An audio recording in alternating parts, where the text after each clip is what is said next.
One video wasn't enough to talk about all the Resident Evil Easter eggs in Daymare 1998, so I'm here with part 2, having found 30 more that I found on my second playthrough. First of all, what RE2 inspired game would be complete without a trip to the iconic R.P.D? Not the Raccoon Police Department. Of course I mean the Rapid Post Delivery. There is, however, a building that looks suspiciously like the police station from RE2 and 3. Let's compare the original to this hall from Daymare.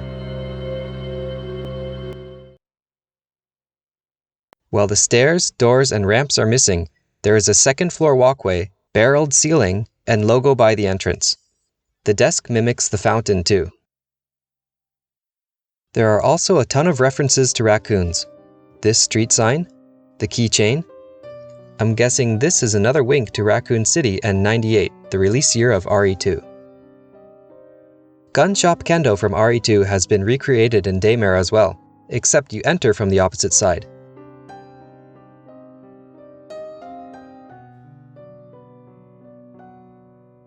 You'll discover that the shop owner was named Joe, which is referring to Joe Kendo, the brother of Robert, who owned the gun shop in RE2. Don't shoot! I'm a human! There's also a note that states Joe's business partner was someone named Robert. And here's another cool and really easy to miss secret. Check out the gun shop's logo. This was taken directly from the Eagle Pet Shop seen in RE3. Another callback to RE3 is where you meet up with Brad. I know it's called Barjack, but the sign outside says Blackjack. Well, welcome to the Blackjack Bar in Daymare. And Grady's Inn makes an appearance too.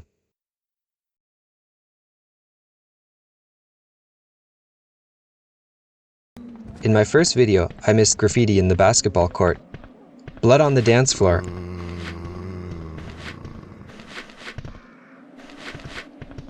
The bus from RE2 returns as well.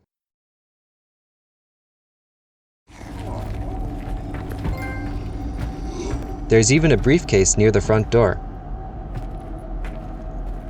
In my previous video, we found Ada Wong. Well, here's Barry Burton. And fellow STARS member Brad. Oh no. Brad! Barry makes sense in construction, and Brad seems right as a zombie corpse. But here's Claire on a water cooler.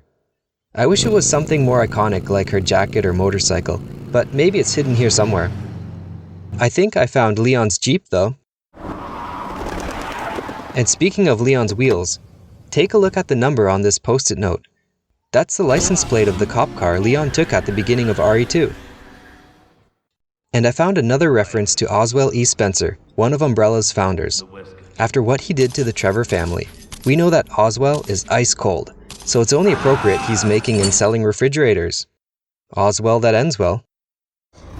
While not a game character, I found a shout out to Satoshi Nakai, who worked on characters for Code Veronica and Resident Evil 0. Another RE alum is Kazuhiro Aoyama, who was the producer on RE3. Aoyama served as a producer associate on Daymare, and Nakai worked as enemy designer. The beginning of Daymare sees a character who's very similar to Marvin, the injured officer leaning against a wall. You do find a note from someone named Marv later too. Liev and Raven, two of the main characters, are members of an elite force called the Crimson Skulls.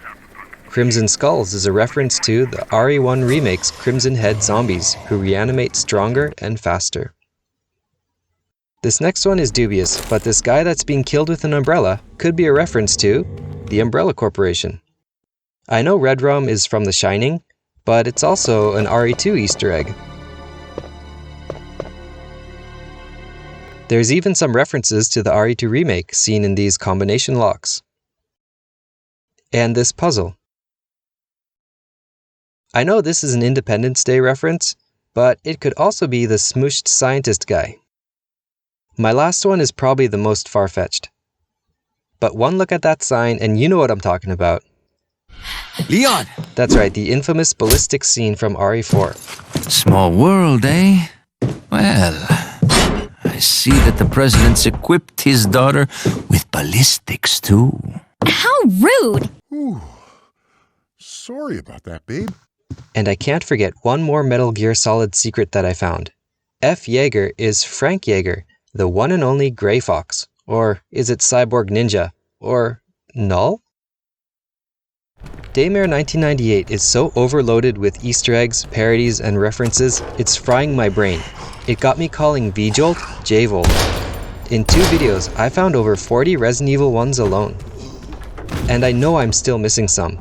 Don't get me started on the other pop culture stuff. Please don't, I need a nap.